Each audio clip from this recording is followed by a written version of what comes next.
Baik, Assalamualaikum warahmatullahi wabarakatuh. Selamat siang, Shalom, salam sejahtera, Om Swastiastu, Namo Buddhaya, salam kebajikan.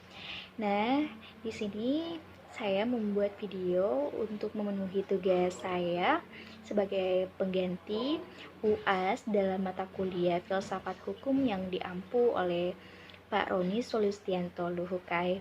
Di sini saya sedikit mengkaji mengenai keadilan dalam perspektif filsafat ilmu hukum.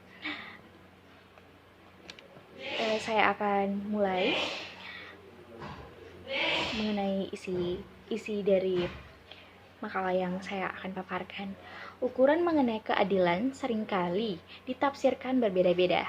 Keadilan itu sendiri pun berdimensi sangat banyak dalam berbagai bidang, misalnya ekonomi maupun hukum, dan berbicara mengenai keadilan merupakan hal yang senantiasa dijadikan topik utama dalam setiap penyelesaian masalah yang berhubungan dengan penegakan hukum. Banyaknya kasus hukum yang tidak terselesaikan karena ditarik ke masalah politik. Kebenaran hukum dan keadilan dimanipulasi dengan cara yang sistematik, sehingga peradilan tidak menemukan keadilan yang sebenarnya. Kebijaksanaan pemerintah tidak mampu membawa hukum menjadi panglima dalam menentukan keadilan, sebab hukum dikebiri oleh sekelompok orang yang mampu membelinya atau orang yang memiliki kekuasaan yang lebih tinggi. Sebagai contoh yang bisa saya paparkan mengenai ilustrasi dalam penerapan beberapa putusan pengadilan yang sering dianggap mematikan rasa keadilan masyarakat.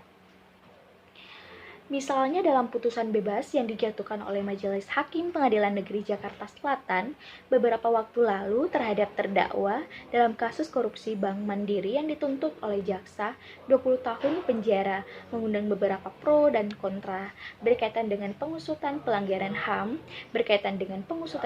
HAM, masa lalu melalui penegakan supremasi hukum. Keadilan pun menjadi bagian yang tidak terpisahkan dalam penegakan HAM-nya. Contoh lain yang bisa kami paparkan adalah dalam kasus BLBI, kepastian hukum dan keadilan dalam kebijakan hukum yang diambil pemerintah telah menimbulkan ketidakadilan sebagai tersangka ataupun terdakwa serta masyarakat luas bahkan tampak diskriminatif, dan kasus-kasus lainnya yang bisa menjadi bahan referensi buat teman-teman sekalian. Seperti diketahui, istilah keadilan senantiasa dipertentangkan dengan istilah ketidakadilan. Ini sudah sangat umum.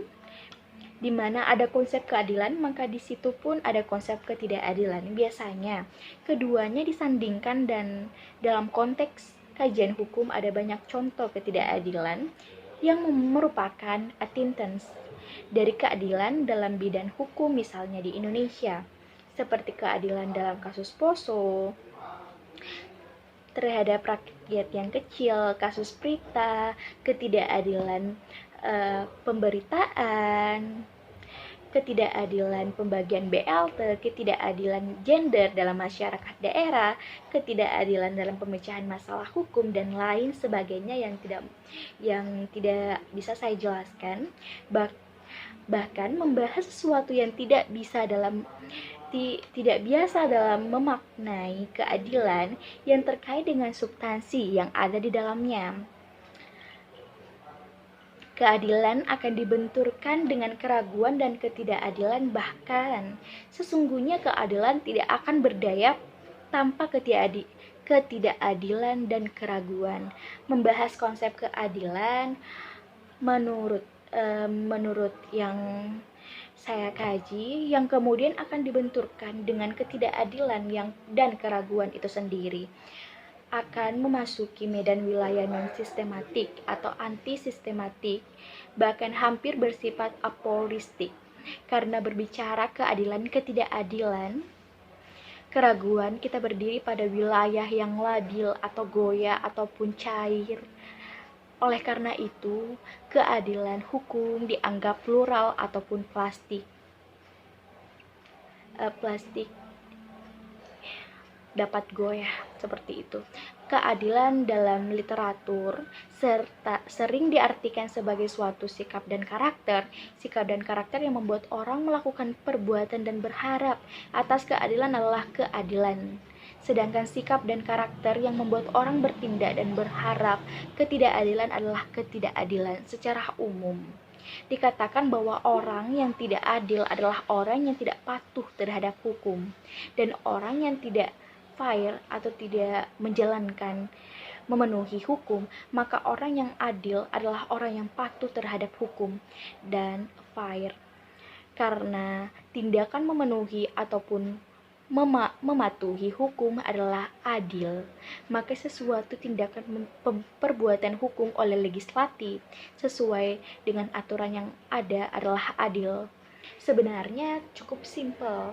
Tujuan pembentukan hukum adalah untuk mencapai kemajuan kebahagiaan masyarakat.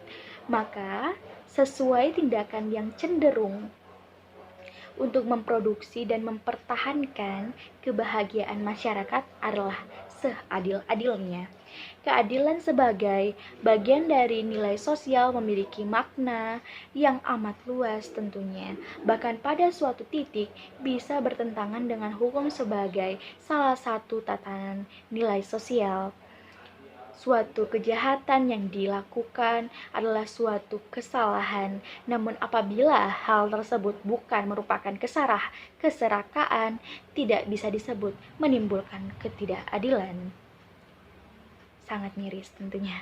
Sebaliknya, suatu tindakan yang bukan merupakan kejahatan dan menimbulkan ketidakadilan, sebenarnya ukuran keadilan sebagaimana disinggung di pemaparan saya sebelumnya, menjangkau wilayah yang ideal atau berada dalam wilayah cita, dikarenakan berbicara masalah keadilan berarti sudah dalam wilayah makna yang masuk dalam tatanan filosofis yang perlu merenungkan secara mendalam sampai pada hakikat yang paling dalam. Bahkan Kelsen menekankan pada filsafat hukum Plato bahwa keadilan didasarkan pada pengetahuan perihal sesuatu yang baik. Pengetahuan akan hal yang baik secara fundamental merupakan persoalan yang di luar dunia. Hal tersebut dapat dijelaskan dengan kebijaksanaan tentunya.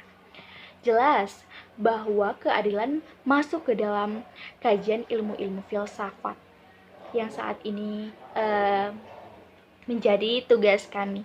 Banyak filsafat yang mengharapkan inspirasi bagi pengetahuan, keadilan, kesemua itu termasuk filsafat-filsafat yang sangat berbeda dalam ruang dan waktu.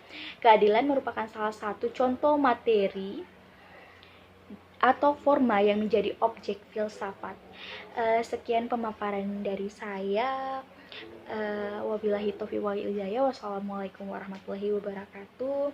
Semoga menjadi inspirasi atau menambah wawasan dari penonton-penonton, dan hormat saya kepada Pak Roni selaku dosen yang diampu oleh filsafat hukum.